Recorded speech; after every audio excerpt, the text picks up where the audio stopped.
Online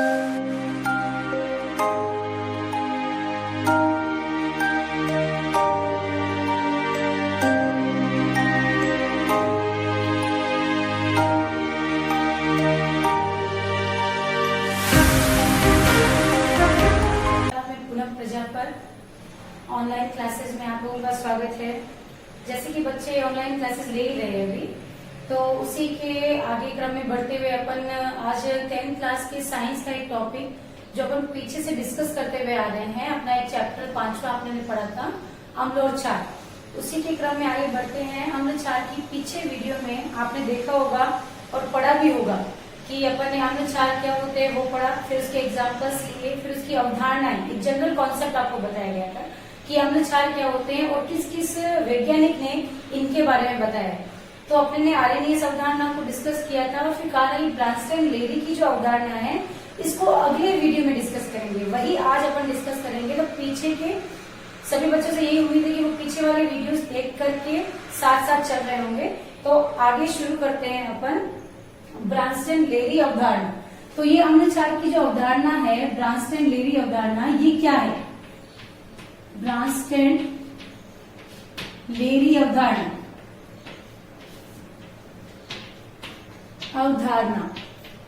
ये क्या है?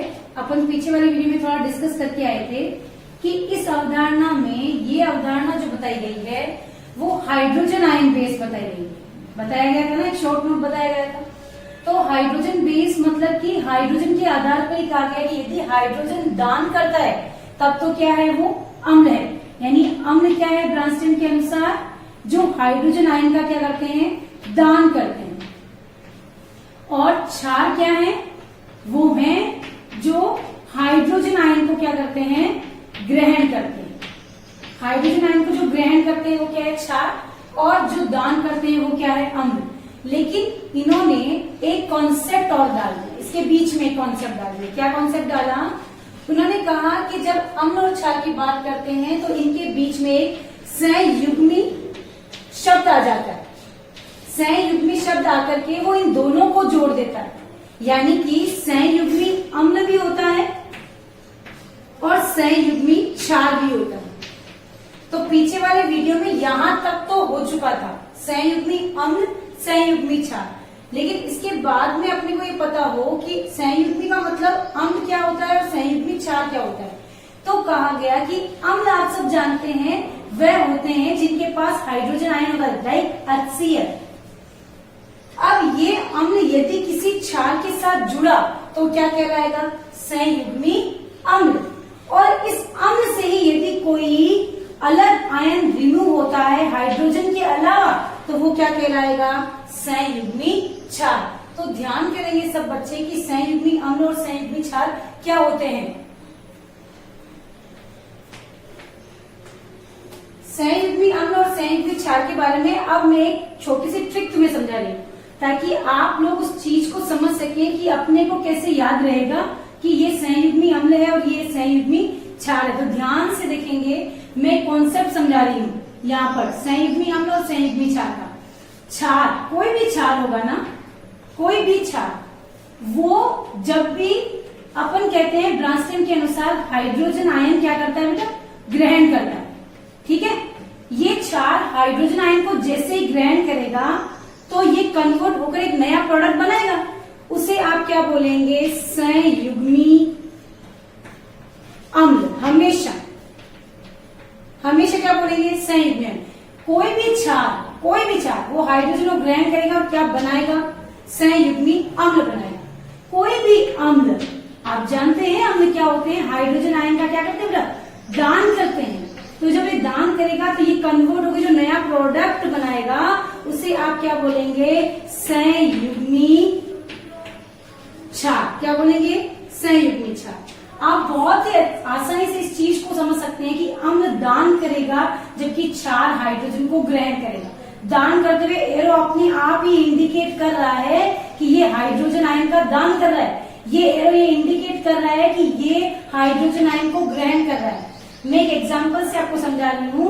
फॉर एग्जाम्पल, जैसे H2O प्लस NH3, H2O यानी जल, NH3 मतलब अमोनिया। H2 और NH3 में H2 टूटेगा। आप ध्यान करें, H2 एक ऐसा पदार्थ है जो अम्ल की भांति भी व्यवहार करता है और क्षार की भांति भी, दोनों तरह से व्यवहार कर सकता है। अम्ल भी कह सकते हैं इसको अपन, क्षार, जिसके साथ जैसा वैसा इसका व्यवहार हो जाता है। तो अम्ल जो जल है वो H+ और OH-, इसके पास दोनों कंटेंट होते हैं। अब अमोनिया जो है वो ऐसा पदार्थ है जो हमेशा H+ को ग्रहण करने की क्षमता रखता है। तो ऊपर देख के पता चल रहा है जो ग्रहण करता है वो क्या कहलाता है, क्षार। तो अपन यहाँ क्या लिखेंगे, क्षार लिख दिया। ये तो क्षार, तो ये ऑटोमेटिक, मैंने अभी बताया जिसके साथ जैसा वैसा इसका व्यवहार। ये यदि क्षार तो ऑटोमेटिक जल क्या हो गया, अम्ल हो गया, एसिड की भांति व्यवहार करेगा। ये क्षार, अब ये क्षार है तो ये क्या करेगा, हाइड्रोजन को ग्रहण करेगा। जैसे ही ग्रहण करेगा तो बेटा क्या बनेगा, NH4, 3 तो है, एक हाइड्रोजन और तो NH4+। बचा क्या है आपके पास, OH-, हाइड्रोक्सिल आयन OH-। तो ये क्या हो गया, अब देखो मैं कुछ नहीं बोलूंगी, आपको सामने दिख रहा है। H ग्रहण करने के बाद बनने वाला उत्पाद क्या कहलाता है, संयुग्मी अम्ल। तो अपन यहाँ क्या लिखेंगे, संयुग्मी अम्ल। और दूसरा जो अम्ल है जो दान कर रहा है, बचा हुआ प्रोडक्ट क्या कहलाएगा आपका, संयुग्मी क्षार। लिख रहा हुआ है ना, यहाँ पे दिख रहा होगा सबको। तो ये क्या कह रहा है आपका, संयुग्मी क्षार। तो आज के बाद कभी भी कंफ्यूज नहीं होंगे कि ये संयुग्मी मतलब क्या है, ये क्या कंटेंट बीच में डाल दिया गया है, कुछ नहीं है। ब्रांसटन लेरी ने अम्ल क्षार की अवधारणा को हाइड्रोजन बेस समझाया और समझाकर संयुग्मी शब्द को जोड़ा कि जब हाइड्रोजन जुड़ जाते हैं या निकल जाते हैं तो अम्ल और क्षार कैसे कार्य करते हैं। तो उस दौरान एक नया प्रोडक्ट के अनुसार नाम दिया संयुग्मी अम्ल, संयुग्मी क्षार। तो ऐसे का ऐसे ही आप अपने नोट्स में उतारेंगे, एक शॉर्ट नोट तैयार है ताकि आप लोग जब भी इस अवधारणा को पढ़ें या एग्जाम में 1 नंबर का क्वेश्चन पूछा जाए कि ब्रांसन लेडी के अनुसार संयुग्मी अम्ल व संयुग्मी क्षार क्या होते हैं, तो आप ये आसानी से बता सकें कि ये संयुग्मी अम्ल और ये संयुग्मी क्षार है। शायद आपको समझ में आ गया होगा, तो ये आप उतार लेंगे। अब आगे चलते हैं। ये तो थी आपकी अम्ल क्षार अवधारणा किसके अनुसार, ब्रांसटन लेरी के अनुसार। अब अगली अवधारणा है आपकी कौन सी, लास्ट अवधारणा बची हुई है, लुईस अवधारणा। लुईस अवधारणा क्या है, मैंने एक जनरली आपको एक चार्ट बनाकर समझाया था, है ना, रेखा चित्र बनाया था। उसे मैंने बताया 3 अवधारणाएं थी। पहली आर्रेनियस थी, दूसरी ब्रांसटन लेरी थी जिसको अच्छे से डिस्क्राइब कर दिया गया है, और तीसरी आपकी अवधारणा कौन सी है, लुईस अवधारणा है। लुईस अवधारणा। अब लुईस अवधारणा क्या है, अपन ने बात किया था, फिर भी मैं एक बार रिपीट कर रही हूँ, आप फिर से देखेंगे। लुईस अवधारणा वह होती है जिसमें केवल और केवल इलेक्ट्रॉन युग्म की बात की जाती है। किसकी बात की जाती है, इलेक्ट्रॉन युग्म की। इलेक्ट्रॉन युग्म के आधार पर दिया गया था। अब इलेक्ट्रॉन युग्म के आधार पर मतलब क्या, कि जो अम्ल वे होते हैं जो इलेक्ट्रॉन युग्म ग्रहण करते हैं, युग्म ग्रहण करते हैं, क्या होते हैं, अम्ल। वहीं क्षार, तो क्षार क्या होते हैं, जो इलेक्ट्रॉन युग्म दान करते हैं। बेटा ऐसा नहीं है आगे पढ़ते जाएं तो पीछे का बोलते जाएं, नहीं, पढ़ते वक्त ध्यान करें, तीनों अवधारणाओं को कंपेयर करके पढ़ें। पहले में हाइड्रोजन दान, दूसरे में भी हाइड्रोजन दान अम्ल, लेकिन यहाँ चेंज है, इलेक्ट्रॉन युग्म ग्रहण करना, वहां दान यहाँ ग्रहण, तो उल्टा हो गया। यानी लुईस अवधारणा उन दोनों अवधारणाओं की उल्टी चलती है, विपरीत चलती है। तो अम्ल क्या होते हैं, जो इलेक्ट्रॉन युग्म ग्रहण करते हैं, क्षार क्या होते हैं, इलेक्ट्रॉन युग्म। अब कई बच्चों को युग्म पता नहीं हो, बेटा 2 इलेक्ट्रॉन एक साथ, 2 इलेक्ट्रॉन जो हैं एक साथ होंगे ना, 2 इलेक्ट्रॉन के जोड़े को क्या बोलेंगे आप, युग्म बोलेंगे, पेयर बोलते हैं। 2 इलेक्ट्रॉन को पेयर बोलते हैं। तो अब तो पता चल गया कि युग्म का मतलब क्या होता है, जहां 2 इलेक्ट्रॉन एक साथ काम करेंगे, ठीक है। अब अम्ल और क्षार आ गया। अब अम्ल और क्षार में अपन देखते हैं कि इसके अंदर जनरली अपने को एक बहुत अच्छा एग्जाम्पल दिया गया है, पर अपन कई बार ये सोच के पड़ जाते हैं कि अम्ल और क्षार में अपन युग्म कैसे कौन लेगा। तो थोड़ा सा ध्यान करो, आपने 9th में पढ़ा है कि अष्टक होता है, हर तत्व के पास में अष्टक होता है। अष्टक मतलब जिसके बाह्यतम कोश में क्या हो, बाह्यतम कोश में 8 इलेक्ट्रॉन हो, राइट।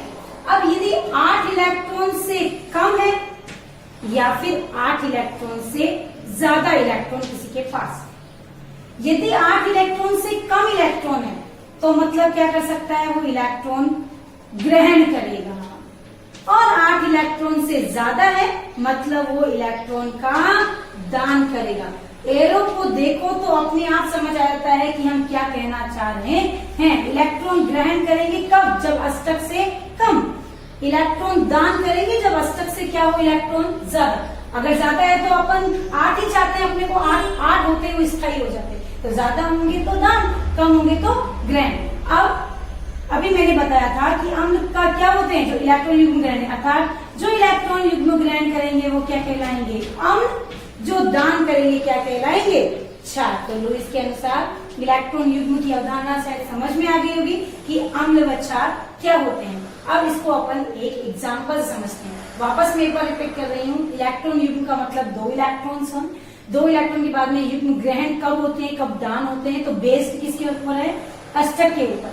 अष्टक यदि बाह्यतम कोश में 8 है, यदि अष्टक से इलेक्ट्रॉन कम है तो वो इलेक्ट्रॉन युग्म ग्रहण कर सकता है, अष्टक से यदि ज्यादा है तो वो इलेक्ट्रॉन का दान कर सकता है। इसलिए इस बेस के आधार पर लुईस ने क्या कर दिया, एक अवधारणा विधि से नाम दिया गया लुईस अवधारणा। अब अपन चलते हैं, एक एग्जाम्पल लेते हैं, बहुत ही अच्छा सा एग्जाम्पल है, BF3 plus NH3, BF3 plus NH3।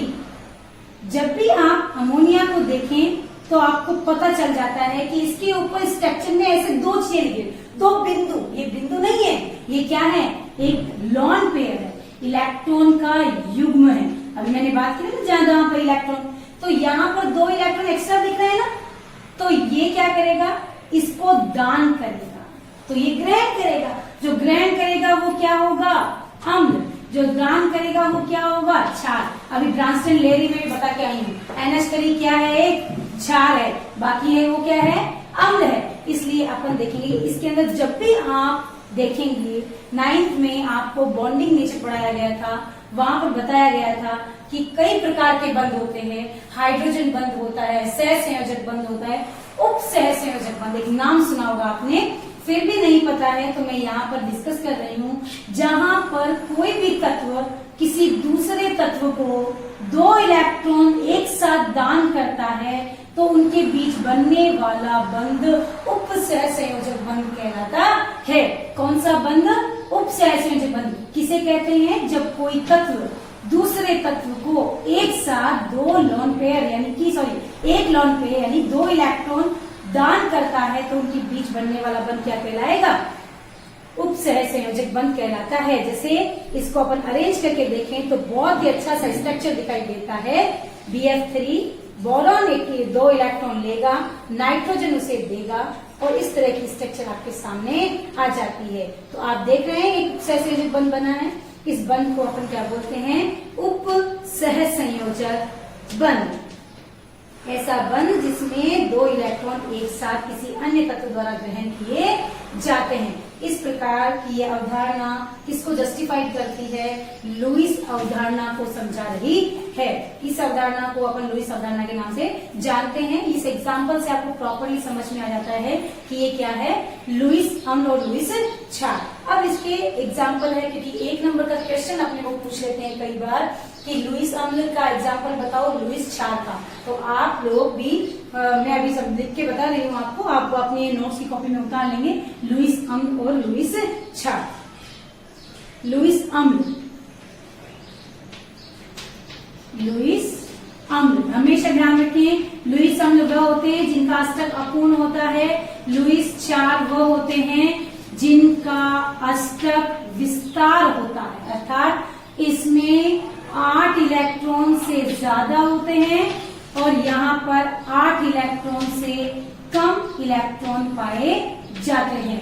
इनका एग्जाम्पल यदि अभी मैंने लिखा था, जैसे BF3, AlCl3, Mg+2, magnesium, Na+ sodium. वहीं क्षार की बात करें तो अभी अपने ने देखा NH3। आप वैसे भी ध्यान रख सकते हैं जिनके पास इलेक्ट्रॉन एक्सिस में दिखते हैं, लाइक NH3, H2O, ये ऐसे मॉलिक्यूल हैं जैसे OH माइनस, माइनस चार्ज का मतलब भी यहाँ पर यही है कि इलेक्ट्रॉन की अधिकता है, Cl माइनस, ये किसकी भांति व्यवहार करेंगे, लुईस क्षार की भांति। इससे कई बार क्वेश्चन पूछते हैं, लुईस अम्ल का उदाहरण बताइए, लुईस क्षार का उदाहरण बताइए, तो आप अच्छे से इनको याद करेंगे, कई बार क्वेश्चन पुट आउट हो जाता है।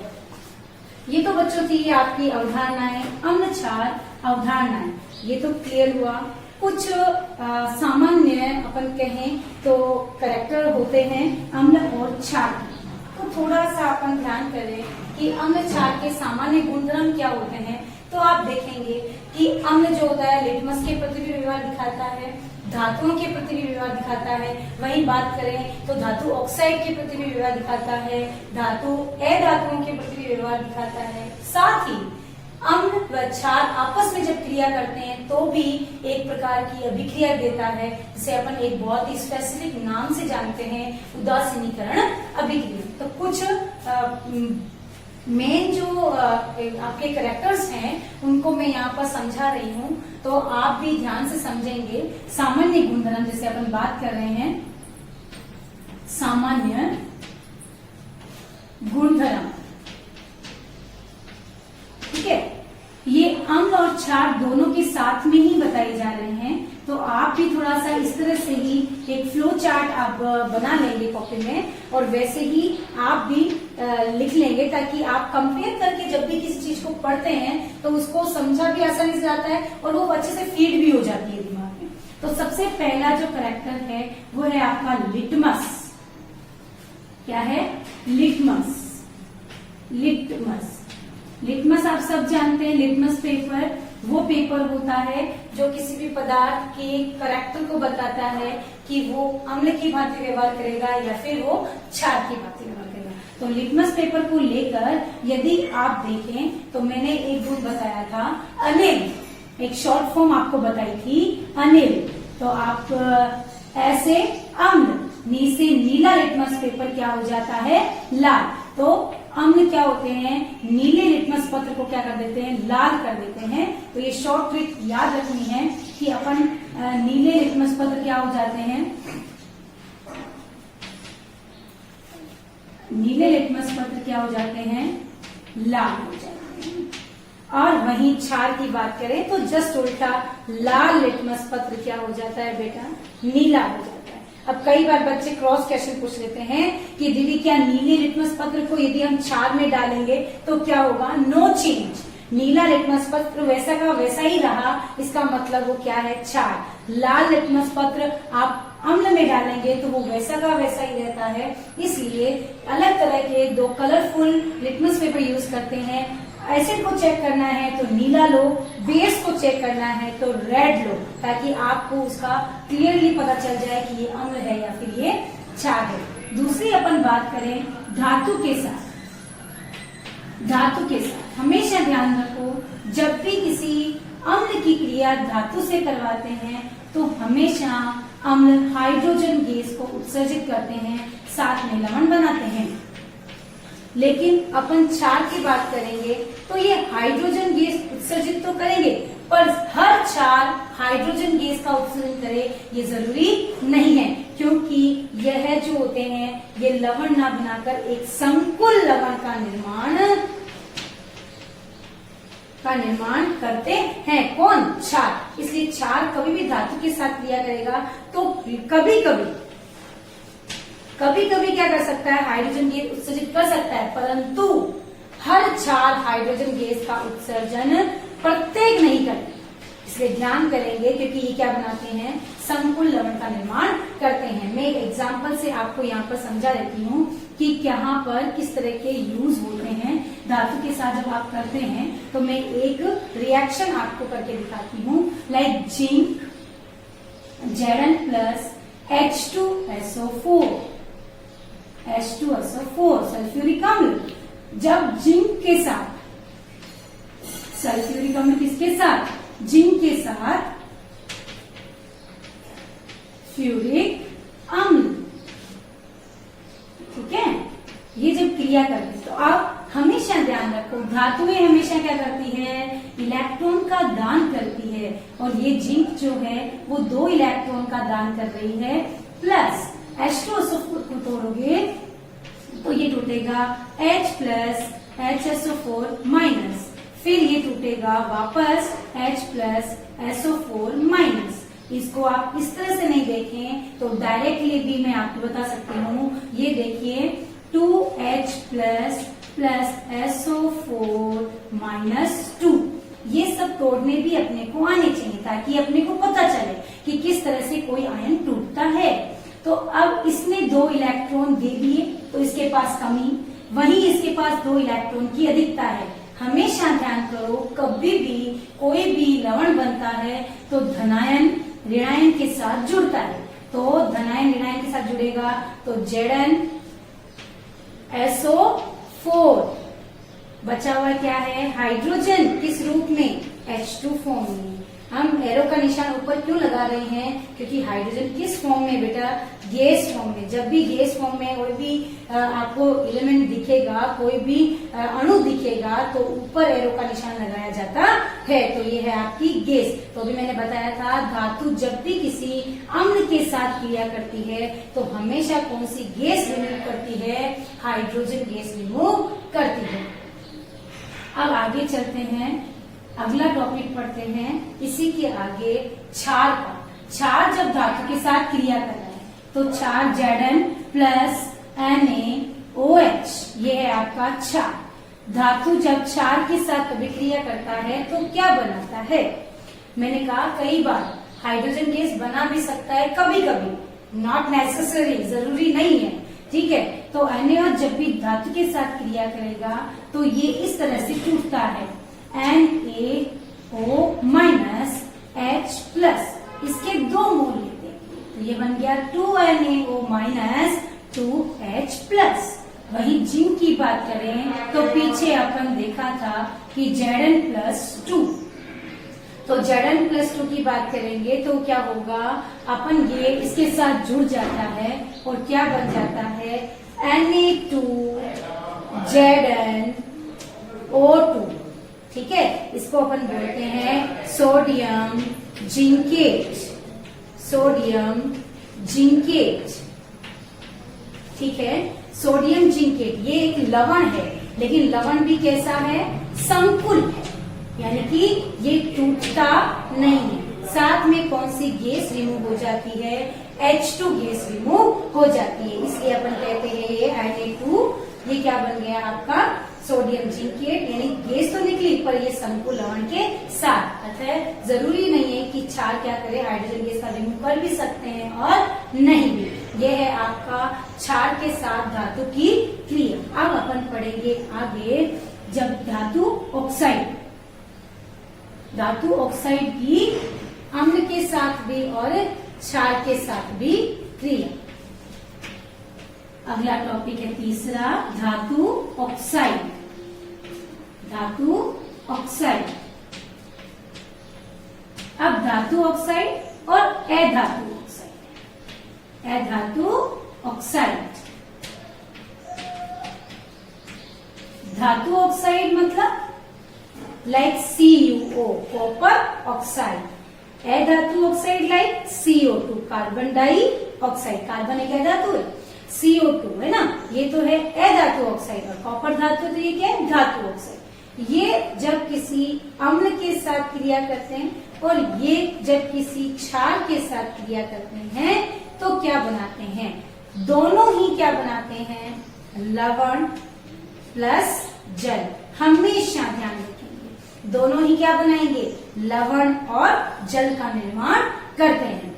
स्पेसिफिक जब अपन डिटेल में पढ़ते हैं तो अपन इनको रिएक्शन करके दिखा देते हैं, पर फिर भी आप एक शॉर्ट नोट में याद रखेंगे कि धातु ऑक्साइड अम्ल के साथ क्रिया करके भी लवण व जल बनाता है, और अधातु ऑक्साइड भी किसके साथ, क्षार के साथ क्रिया करके लवण व जल बनाता है। एक और बात आप याद रखेंगे, इनमें थोड़ा सा चेंज है। धातु ऑक्साइड क्षारीय प्रवृत्ति में होते हैं, क्षारीय प्रवृत्ति, जबकि अधातु ऑक्साइड जो होते हैं बेटा हमेशा अम्लीय प्रवृत्ति प्रदर्शित करते हैं। ध्यान रखेंगे, याद रखेंगे, क्योंकि ए धातु ऑक्साइड जो होता है वह लवण व जल तो बनाता है, लेकिन क्षार के साथ क्रिया करता है ए धातु ऑक्साइड और अम्ल के साथ क्रिया करता है धातु ऑक्साइड। तो जरूरी है ये याद रखना कि ये आपस में उल्टे चलते हैं। जो अम्ल के साथ क्रिया करता है वो क्षारीय प्रवृत्ति दिखाता है, जो क्षार के साथ क्रिया करता है वो अम्लीय प्रवृत्ति दिखाता है। ये है आपका तीसरा पॉइंट जो आपने पढ़ा होगा, अच्छे से क्लियर हो गया होगा। आराम से पढ़ेंगे। उसके बाद एक लास्ट टॉपिक आपका बचा है जिसके अंदर आता है कि जब अम्ल व क्षार आपस में क्रिया करते हैं तो क्या बनाते हैं। वही सेम अम्ल व क्षार आपस में क्रिया करके लवण तथा जल बनाते हैं, लेकिन जब किसी अम्ल में क्या मिला दिया जाता है, क्षार मिला दिया जाता है, तो अम्ल अपने गुणों को त्याग देता है।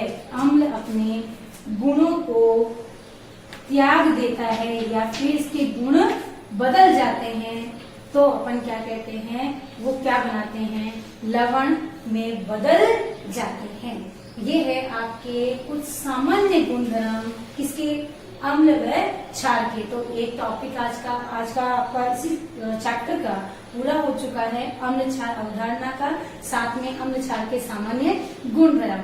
अब आगे जब आप पढ़ेंगे तो अम्ल क्षार के दैनिक उपयोग पढ़ेंगे, वो अगले वीडियो में डिस्कस करेंगे। आराम से घर पर रहिए, अच्छे से पढ़िए। जो आपको ऑनलाइन क्लासेस में पढ़ाया जा रहा है थोड़ा सीरियस होकर उन क्लासेस को अटेंड कीजिए। सब बच्चों से यही बार बार कह रही हूँ, और अच्छे से रीड करें, लेकिन घर से बाहर नहीं निकलेंगे, घर पर ही रहेंगे। Thank you.